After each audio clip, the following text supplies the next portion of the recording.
Charlie said, that there was no such thing as hate speech. He obviously, no one anticipated what happened to Charlie, but you have always been. What the hell? That was weird.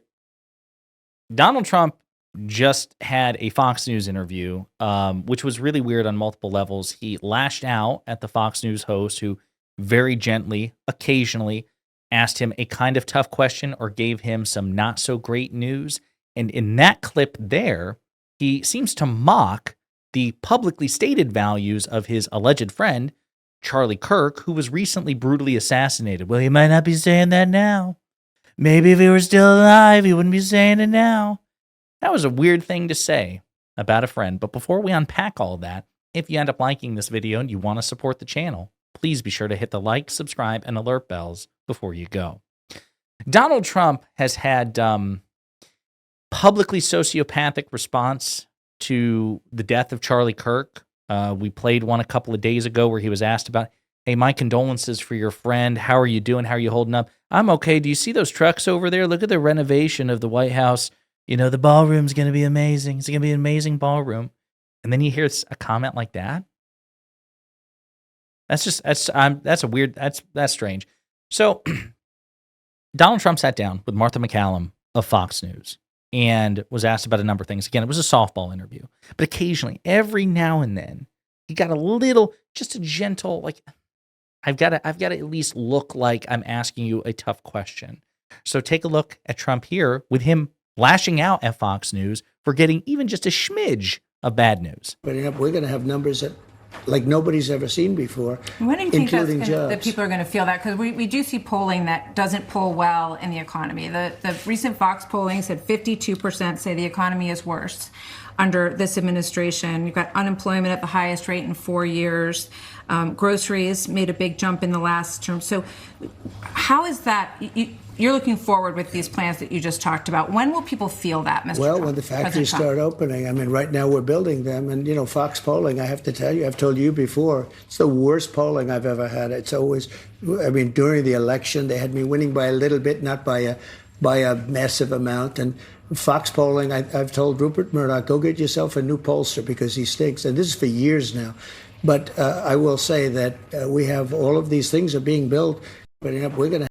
So he can't handle it. The polling is objectively bad for him, not just Fox. Fox is not some outlier. And by the way, you didn't win the election by a lot. Fox was right. You won it by a little bit.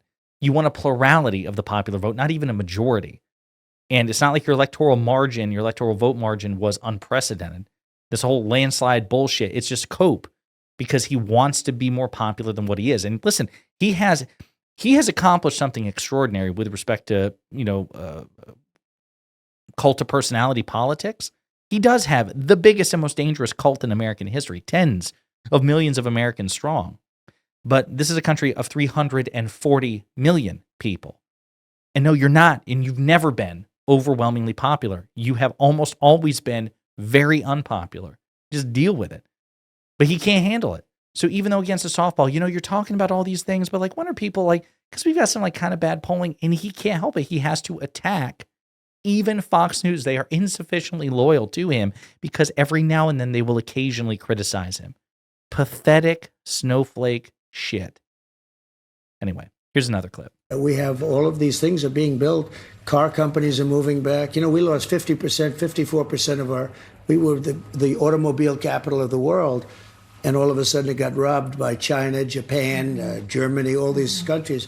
Those companies, they're all coming back now to the United States. They're building car companies and factories all over. They're coming back from Mexico and Canada.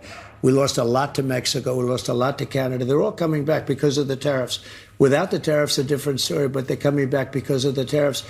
And you're going to see that kick in probably in a year or so. Mm-hmm. So the economy will be good in a year or so. In other words, you promised overnight change. That was stupid. You shouldn't have promised it, but you did, and you successfully solicited votes off that promise. So yes, we can absolutely hold it against you. And no, factories aren't flying back to the United States. These tariffs are all coming back. It's just not true. And under Trump, we have hemorrhaged manufacturing jobs. Hemorrhaged compared to the boom we saw under President Biden. Here's another clip of Donald Trump lying about his economic achievements. I mean, nobody's ever seen Japan. They're going to pay us $550 billion in order to reduce the tariffs, just to reduce them down to 15%. Well, to get them down from 30 to 15, but the 30 was just set by me. We get it down to 15. They used to pay nothing. So Japan has disputed this. They're saying they're not giving, $550 billion. They have characterized it as a loan. So Donald Trump is just objectively lying, but that shouldn't be a surprise to anybody. He's just totally making bullshit numbers, pulling them out of his ass. They're giving us the money. They're giving us the money in tariffs. No, they're calling it a loan. Then Donald Trump repeats the oft-repeated lie that he's going to cut drug prices by a literally mathematically impossible figure. And now the drug companies agree that I'm right. And the countries, if they don't agree, I'll use tariffs to get them to agree. You understand? Yeah. And we're going to be reducing drug costs over the next year and a half by not 50 or 60%, by 1,000%.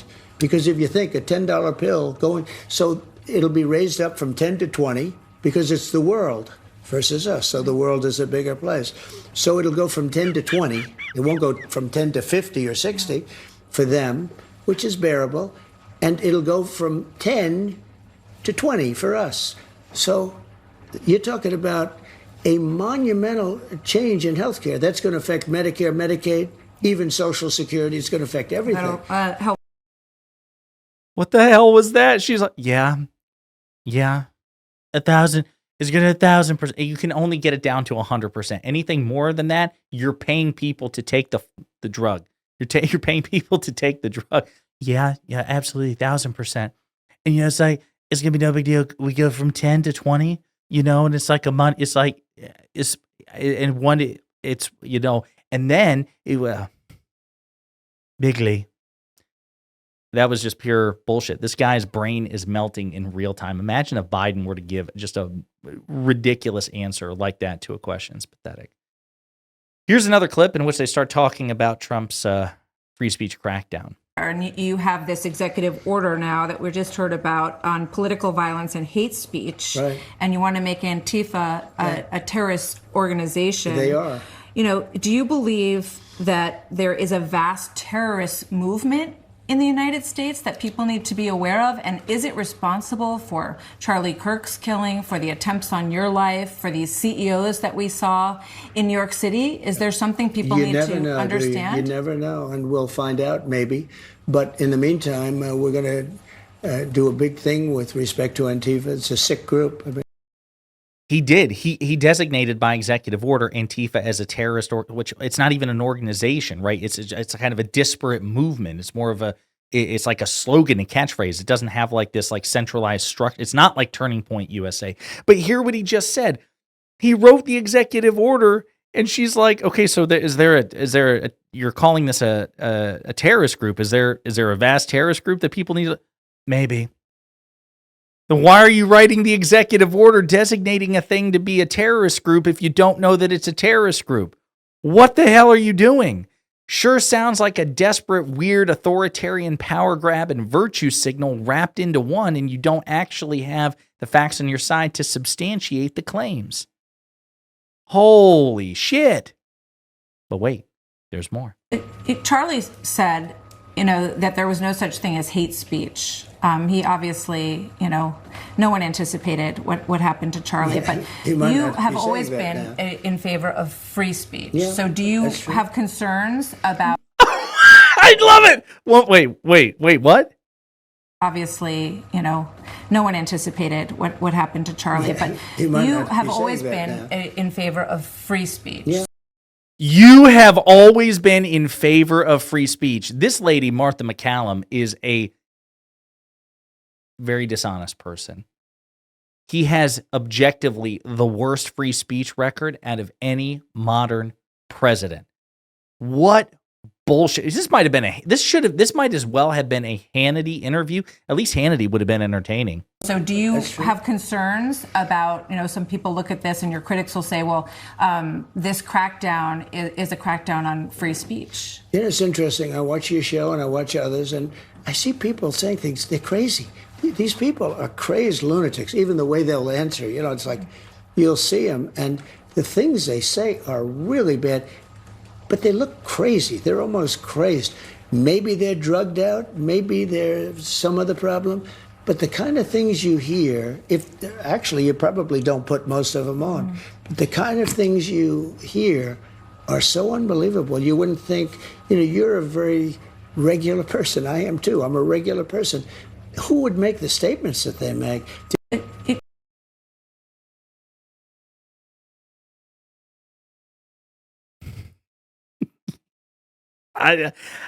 This is one of the worst Fox News. This is one of the worst interviews he has ever given, and he's given some genuine clunkers. So what do you say to your critics who say that this is a crackdown on free speech?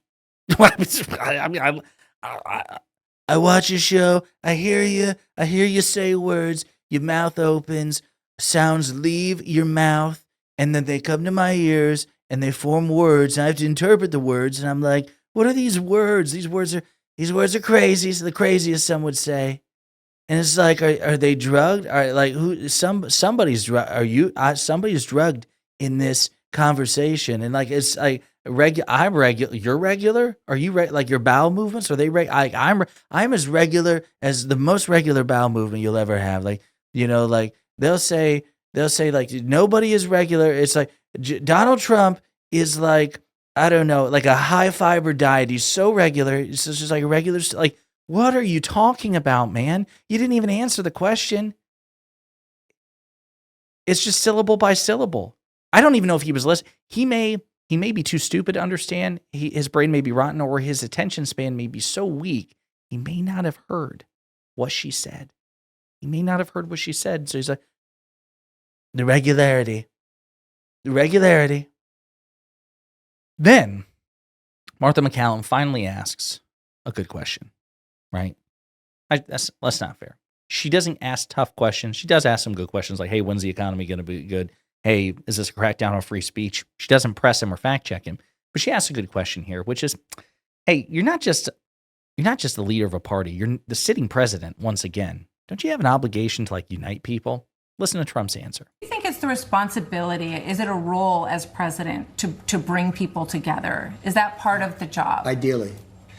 So I get this question so much, and when you see the kind of hatred out there, it's like unbelievable. And it's probably always been there. We just don't realize it.